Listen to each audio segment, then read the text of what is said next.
keenya babbadaadha. Warri haqa Andu'aalam akkasuma dhugaa qananii beekuu barbaadan viidiyoo kana dhaggeeffadhaa. Anaa miti ka dubbatu hiriyyaa artist Andu'aalam Gosaa, hiriyyaa haadha manaa qananii Andu'aalam Gosaati. Nami viidiyoo kana yookaan ammoo sagalee kana dubbatu jechuudha. Maal jetti warra agartee guyyarraa jireenya namuuyyuu waliin jiraata. Nama ollaa kan guyyarraa waliin buna dhaabatanii laanchii qursii maalii wajjin nyaatanii dhuganii jechuudha. Kan akka gaariitti wal beekan. So maal dabarsisa irratti namoonni yaada garagaraa miidiyaa hawaasaa kanarratti kennaa jira osoo agartee wanni qabatamaa takka gadi hin bahin. Ishiin ammoo waan xiqqoo tokkoon agartee nama amansiisaa waan agartee nama amansiisaa Andu'aalam torbaan takka dura akka xiyyiitiin yaaliin ajjechaa irratti godhamee wanta kana namoonni quban qabne baay'eetu jira jechuudha. Yaaliin ajjechaa torbaan takka dura itti dhukaafamee akka inni rabbi lubbuun kana hunda dhaggeeffachuu yoo barbaadan obsaan dhaggeeffadha. Obsaan dhaggeeffadha. Osoo jarjartanii komentiin bare obsaan dhaggeeffadha. Daqiiqaa 10 takkarraa eegalee haga daqiiqaa 23tti waa'ee kanaa ifaan ifatti mucayyoon dubbattee jirti jechuudha. Viidiyoo kana walii qooda qaama dhimmi ilaalatullee biraan ga'a. Namni akkas godhee maal akkas godhee Andu'aalam immoo nama isii ajjeesee darbuu miti. Sekondii tokkoofillee isii rifachiisuu miti. Namni kamuu immoo beekuu dandeessanii Andu'aalam jechuun ilma dubartiin deessee dubartiin guddiftee dubartiin iddoo kanaan isa geette tokkodha. Kanaafiyyuu dhiibbaadhaaf just maybe Andu'aalam ol ka'eedhaaf dhiibbaan jiru. Beekdanu baay'izawee artistoota duuba ta'anii namoota dhageettii qabaniin ergaa isaanii ergaa badaa dabarfatan tokkoon beeknanu baay'izawee beeka'an. Kanaafi wanta baay'ee garuu otoo akkanatti haasa'amuu baatee baay'ee natti tola. Iddoo du'aa san Andu'aalam mana hidhaa jira. Moo iddoo kana yoo jiraatte dhaga'uu dandeessa moo jirta yaa.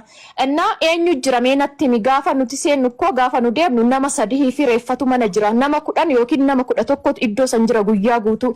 Artistiin hundii fi namni hundi isaa ka akkanatti miidiyaarraa girrisee haasa'u kun hundi iddoo sammaa dhaqee dhaabbatee maatiin Andu'aalam yookiin immoo mucattiin kun maatii Andu'aalamii maatiin isii maatii isaati maaliif dhaabbatanii iddoo sanitti taaziyaa kana maaliif hin taasisne akka seeratti nuti Oromoodha miti wal qabna nuti wal bira dhaabbanna miti model maaf hin taasisin maaf kijibu model ati amma akka walitti dhiyeenya qabdu akka dubbattutti okay du'a intala kanaa dhageesse akkuma dhageessaniin gara sanitti deemtanii gara sanitti gaafa deemtanii maal argitamne achirraa nutti himi eenyutu achi dhufe.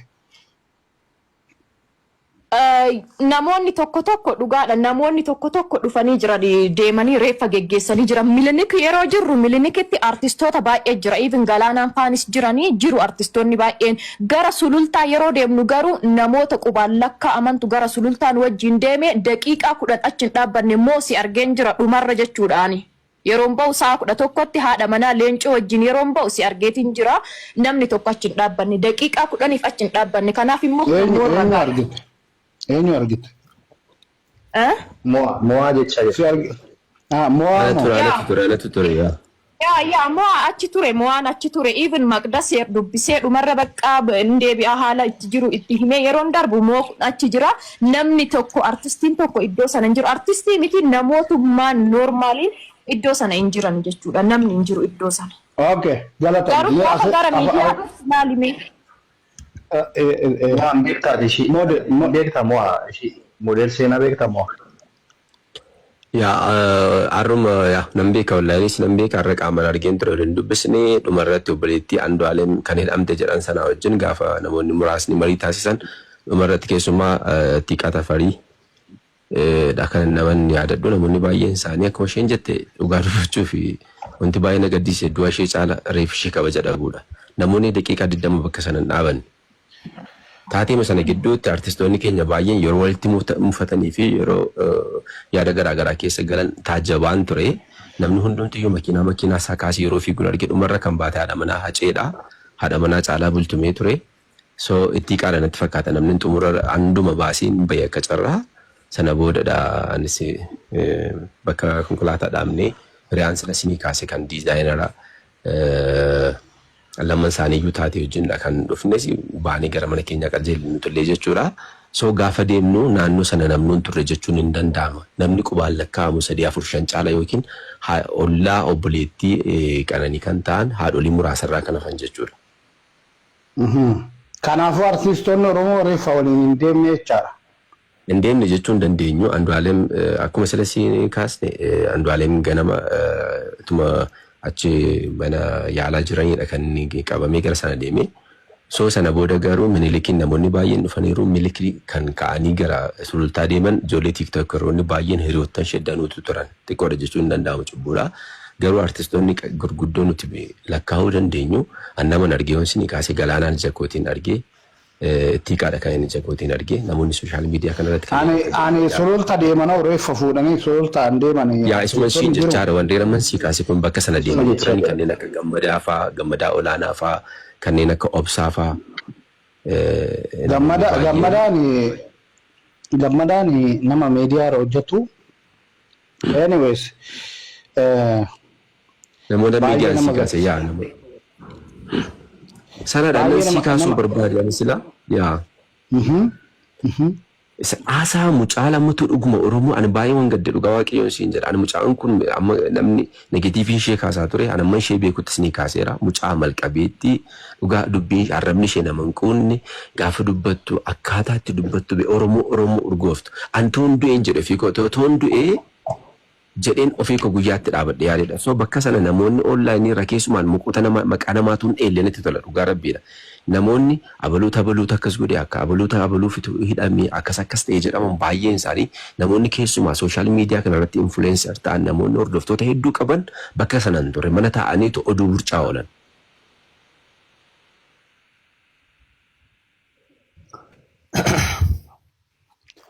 Okay, artistoonni Oromoo tokko maal jechaa turanii eessatti jaalala beekaa Andu'aalem jechuu isaaniiti. Eessatti jaalala beekaa farsoo dhuguu malee akka waan iccitii beekanitti dubbatanii jechaadha. So ala ammas model seenaan jirti model seenaan ala caalmaa maatii ta'uu dandeessi. maatii ta'uu dandeessi. Moo yeroo tokko jalqabumayyuu artistiin Oromoo haayilaaytii Andu'aalem irraa haasa'u malee yeroo miidiyaa irraa yookiin kilabitti yookiin hojii isaa kan dinqisiifachuu barbaades kan waanyes akkuma waanyetti ta'ee haa jiraatu malee kan Andu'aalemitti dhiyaate Andu'aalem wajjin oolee bulu kami dhimma hojiitiin madirakii irratti artistoota baay'eedhaan dhugama Andu'aalem wajjin mul'ata. Saniin duubatti immootu wanti jireenya dhuunfaa Andu'aalem keessatti kamtu seenee jaalala beeka jibba beeka eenyutu beeka dhugaa dubbachuu fi akkuma reefu siin jedhe mucaa artist Ramadaan Meessaa mucaa jedhamu mee maali malli mucaa jedhu sirba ka sirbe mucaa sana Dinqaa Huseen kan jedhamu warra jaalalaa sirbe ana yeroo baay'ee deddeebinee iddoo sanitti mana isaattis kan wal arginu jara kana gaddaaf gammachuu Andu'aalemitti yeroo baay'ee deddeebinee kan bira dhaaban nama meeqa amma guyyaa darbe keessan artistii guddaa jedhamu meeqaaf bilbileet even viidiyoo Galaana irratti hojjedhe amma baasee isinii laxxafa piraayiveetiin gootu kan jedhametu jira koottaa gaafadha dhimmi akkanaa galee jira galteen akkanaa galee jira mucaa kana lubbuudhaan dhabna koottaa haafurru jedhee ani artistii meeqatti bilbilee jira Taaddalaa Gammachuus ta'ee Qamarii fi akkasuma namoota baay'ee maqaa dha'uu danda'a warra yeroo kan bilbila isaanii hin kaafne teekstiidhaan ergee fi warra wanta hunda argee jira sii galee jira kanaafuu ani hin beeku bicha waa'ee artistii Oromoo kun garuu hololli akkanaa kun hamma yoomitti model bilbila keessan naa barreessi ati biyya keessa jirta ምናምን kamu yoo jiraadhaan dhugaa dubbachuu irraa osoo dubbadhu yoo du'e laal xiqqoo mallee hin galu acaalu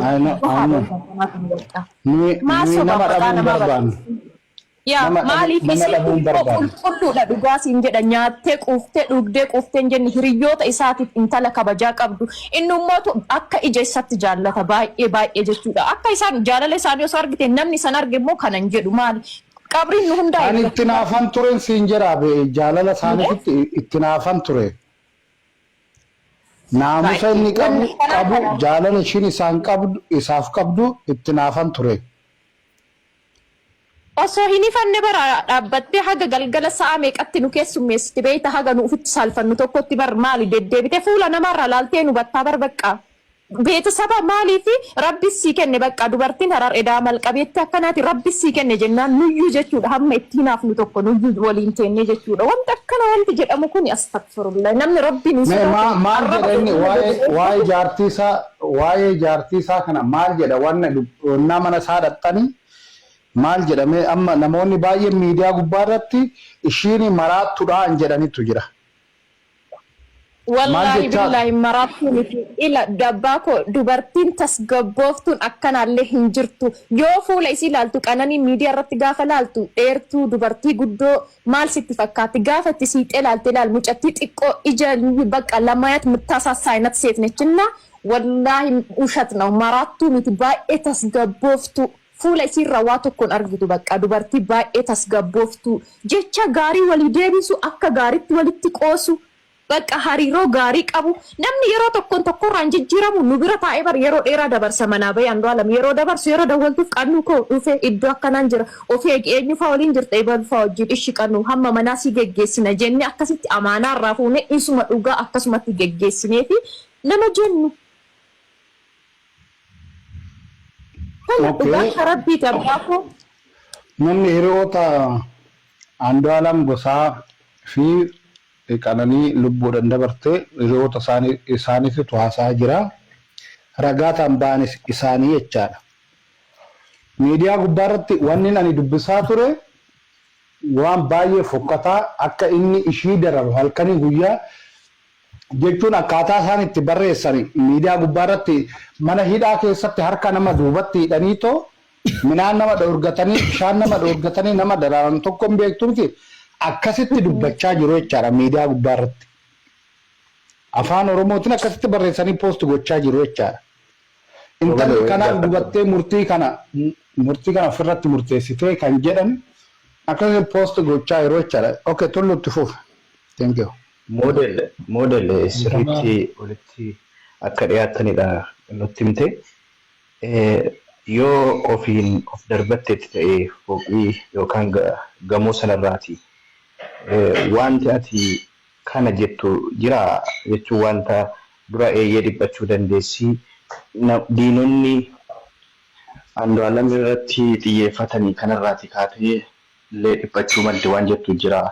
Wanta ati irratti irraa hubatte wayii jira jechuun maaltu shi kakaase fooqii irraa of darbachuudhaaf waan ati jettu wayii jira waan shakkitu. Maal seete guyyaa lama sadi dura waliin dubbannee turre. Wanti tokko jira yeroo baay'ee wantoota tokko arginees isa wajjin yeroo dubbanne ani fuulduran dubbadha yeroon achi dhaqu qananii wanta akkana kana dhadhaabbachuu yookiin irraa hafuu hin dandeessu akkan dubbanne jedhee inni warningi yeroo natti kennu qaba. Innaa wanta akkana kanarraa fakkeenyaaf jira doorsisni tokko Andu'aalam irratti jira. Doorsisni jira even an namoota doorsis akkana adeemsisaniyyuu beeka dubbachuuyyuu danda'a waa tokkoyyuu rakkoon qabu baay'izawwee asiinis dubbachuu danda'a. Doorsisni yoo jedhamu Andu'aalam qananii doorsisamoo maal jedhani? Lakki. Isaan lamaan gidduu rakkoon tokko hin jiru rakkoon an arge tokko hin jiru amman beeku qarsatti dhibbayyuu beeka jechuun dandeessa waanuma tokko bakka.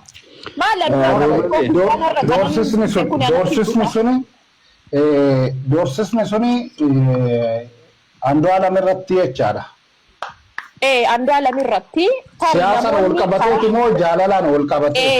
No, siyaasaan wal qabateeti jaalalaan wal hin qabatu.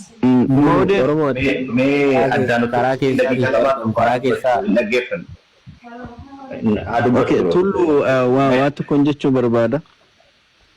Otoo ishiin dubbattoota jidduu galuu baanne nageenya keessiif hin sodaatta taanaan moodele waan amma asirratti nu ibsaa jirtu kanaati biyya keessa jirta nuti ishiidhaaf iyyuu sagalee ta'a kan biraa dhabuu hin barbaannu so nuti kan jechaa jirru amma ishiin ofiif of darbite moo namatu darbee kan jedhu san hangam takkaati ofiif of darbite kan namni jechaa jiru kan itti amanta kan jedhudha malee ka waa'ee dhimma Andu'aalamii fi mootummaa jidduu jiru san silaanuuf keessa yeroo biraatii fi jechuun barbaada maaliif biyya keessa jirta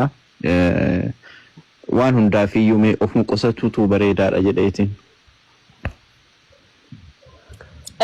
Mootummaa iddoo al tokko model al tokko. Wanti isheen amma kaasdhaan xiqqoo ishiin beeka yaadaan na deeggaruu dandeessi makiinaan isaa jalaa miidhamee ture torbee darbe yeroo sana. Dhugaa kee lubbuu isaatu bahee tasa geenyee lubbuun isaa ka baraarame tubboo keessa seeneeti tubboo keessatti lubbuun isaa baraarame. meeshaa isaa irraa fudhatanii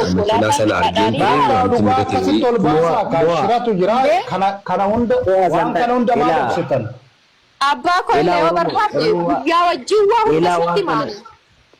Intala kanas boruu dhabuun barbaannu mee dubbii karaa mootummaa kana xiqqoo Oromoo osoo keessa waa laalle. Gara mootummaa miti amma mootummaa ta'ee mootummaa miti Luuk aangoo da'oo godhatanii namoota dhuunfaati hinaaffaadha siigalee namoota dhuunfaati namoota qindeessanii tarkaanfatan beekaani. Maal goota beektaa keessan naqonnami san booda namoonni akkasii kun akkamitti akka likkii galani nutu hojjetaa jechaan isin informationii qofa nuu kennuudha. Wanti biraamtu waan akkuma kana irratti waan hin jedhin akkana kana sana hin jedhina dubbisii bilbila kee ergii fi bode. Amma matana bilbila kee naaf anarratti kinoo Oromoo tokko kan jedhu hosti irratti ergi.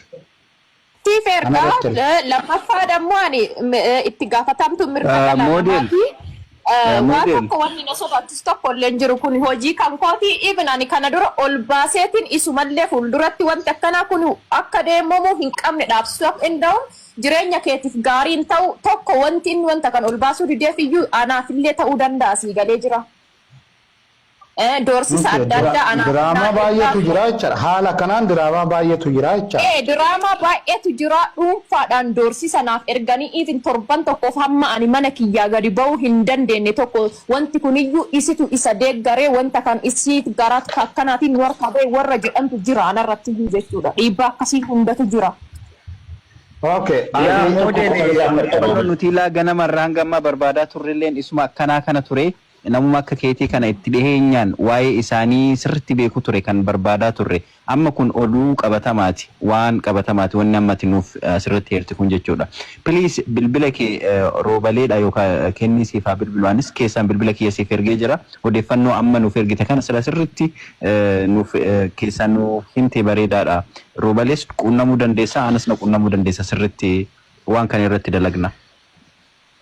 Elias model kallattii biraadha waan tokko si gaafachuun barbaada naatto siifin isa modeli ati mana lubbuu ishee rabbi toora qulqullootaa dhaabu egaa maqaa ishee yeroo hunda kaasuun hin oolu Andu'aalam akka lubbuu isheetti jaalatti Andu'aalam biraa dhabamuu isheetiin Andu'aalam waan gargaartutti fakkaata of miidhuu isheetiin Andu'aalam gargaarti erga isaa dhiphatti ta'e akkas gooti jettee yaadda. Yeroo tokko maal seete haala jirurraa yeroo qananiin Andu'aalam dhaburra uf dhabu filannoo ofii gootee yeroo yaaddutu jira haala kanaan hin teettu haala kanaan akkana godhe jennee yeroo tokko yeroo teenyee gorsinuu jira haasa'uma keessa wantoota tokkoon kaaftaniiti wanta akkanaa nu mudachuu danda'a maal kan jedhamu.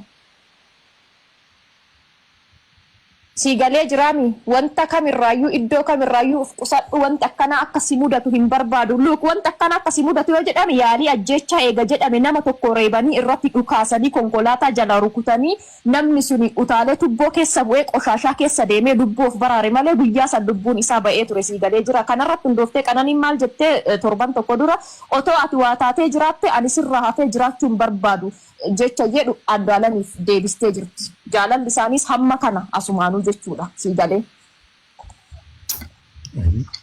Hamma dhugaan jiru kana ture wallaahi dhugaan jiru kana ture ijoollee lama qabaa wallaahi rabbiin guyyaa kana ijoollee kiyya ila hamaa irratti haa buusu wanti iddoon isaa walii qaban hammana ture. Andu'aalam qananii duuba jiraachuu nama hin barbaanne qananiin Andu'aalam duuba nama jiraachuu hin barbaanne jaalala akkanaati kan isaan qaban dhaqqa.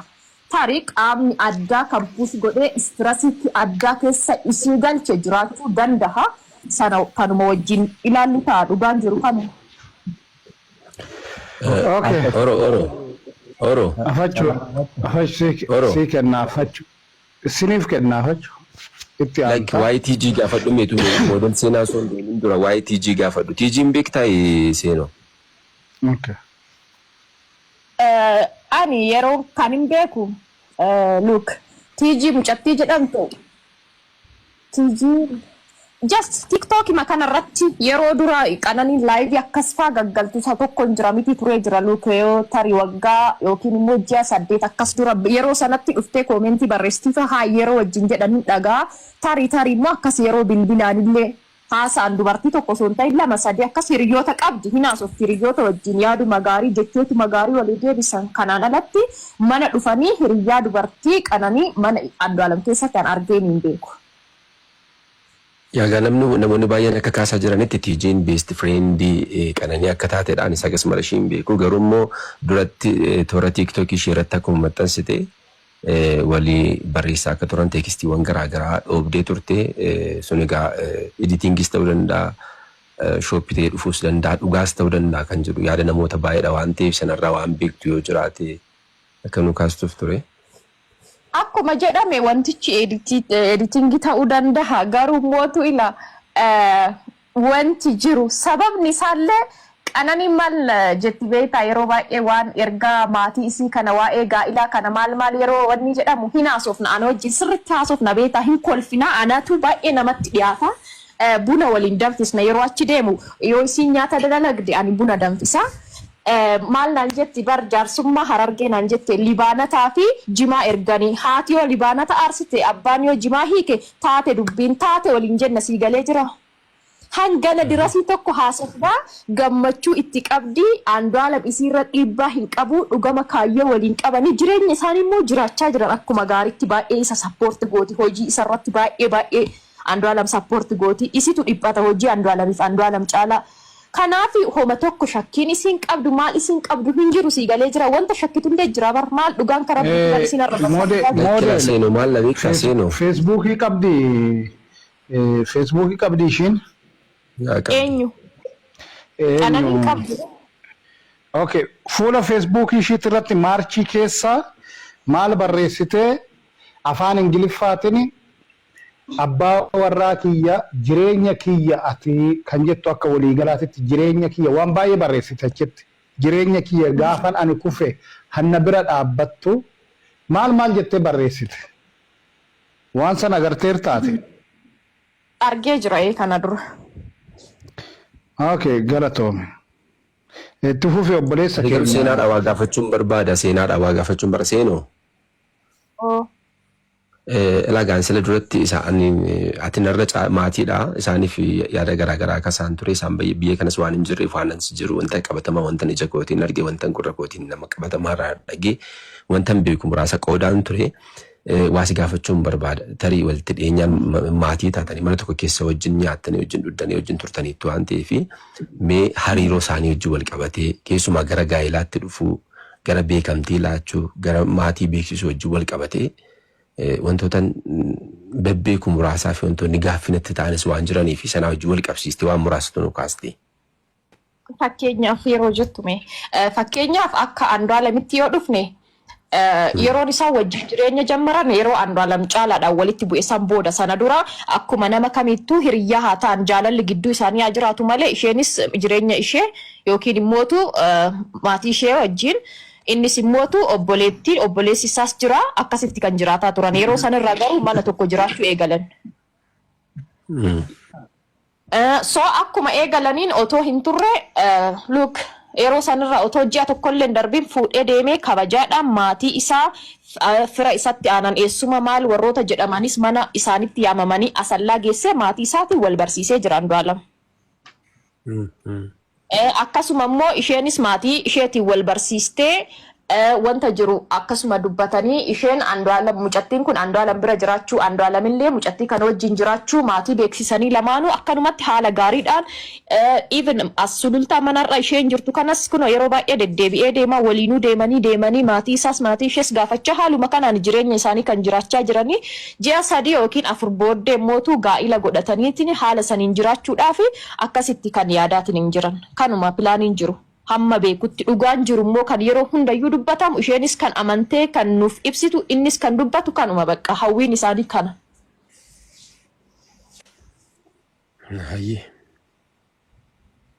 Okay, model bilbila kee keessa naa barreessi. Namni isa hordofu jira mana lafa inni jiru kanatti. Nama keessaniifittu. Yaa duratti akka namoonni muraasni maqaa waliin mari'achaa turanitti yoon danda'amate awwaalcha ishee irratti akka argamuuf namoonni muraasni qaama dhimmi ilaallatu wajjin gara jaarsummaa deemuuf yaadaa turanii tarii milkaa'uu dhiisuus danda'a. Adeemsa kamii akkasii garuu deemamaadha kan inni jiru.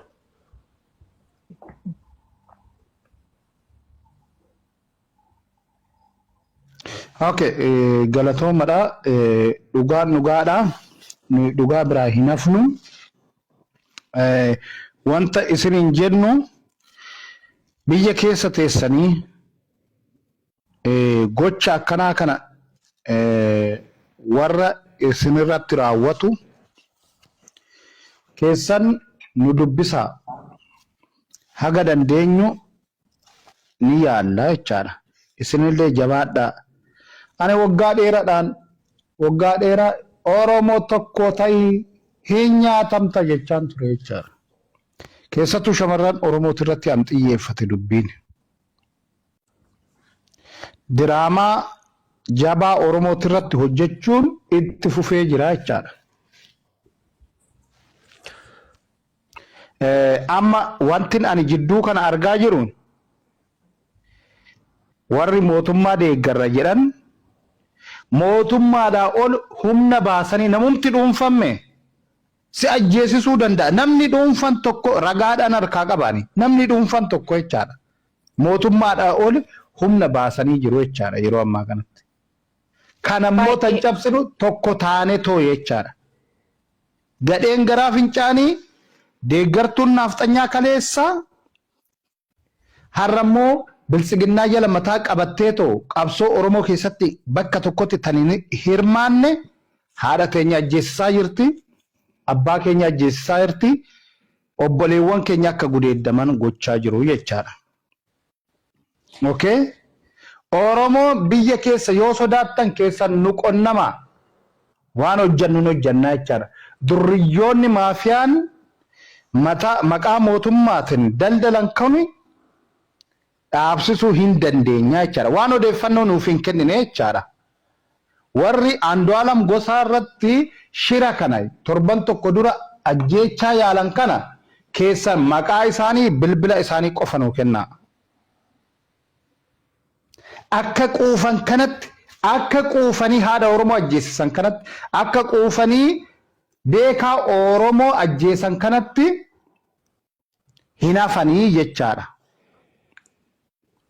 Garuu informationiin gahaan biyya keessaa nuu kennamaa hin jiru. Santu barbaachisa. Eenyu waan taateef ati Andu'aalam Gosaa irratti dhaadatta. Eenyu waan taateef wanjala hojjetee jira. Seeraan haa gaafatamu. Namni dhuunfaan tokko mootummaa jala mataa qabatee tooyi mootummaadhaa oli humni keenya waan barbaade tarkaanfii irratti fudhachuu hin danda'a. Bakka ati jirtutti siin jechaa irraa beeku. Oromoo laala Roobale carraa takkanaa gadi ta'a takka dubbadhu. Hin dubbatta Said. Elias teeksistii koo argiteetta? Bayeetiin laalaati moodel seenaa gadi buusaa. Moodel seenaa gadi buusaati roobale gara keessaatiin qunnamii wajjinaa se'u sirriitti. Okay, seenaa gadi buusa. Gadi buusisi. Mo'allee gadi buusi. Mo'atis bu'ii. Jechuun nuti nama nyaachisuu waan hin barbaanneef beektee galatoomaa garuu waan qabatamaa tokko nuuf hiruu keessaniif hedduu ulfaadha. Tole itti fufi tullu ni ilaalame.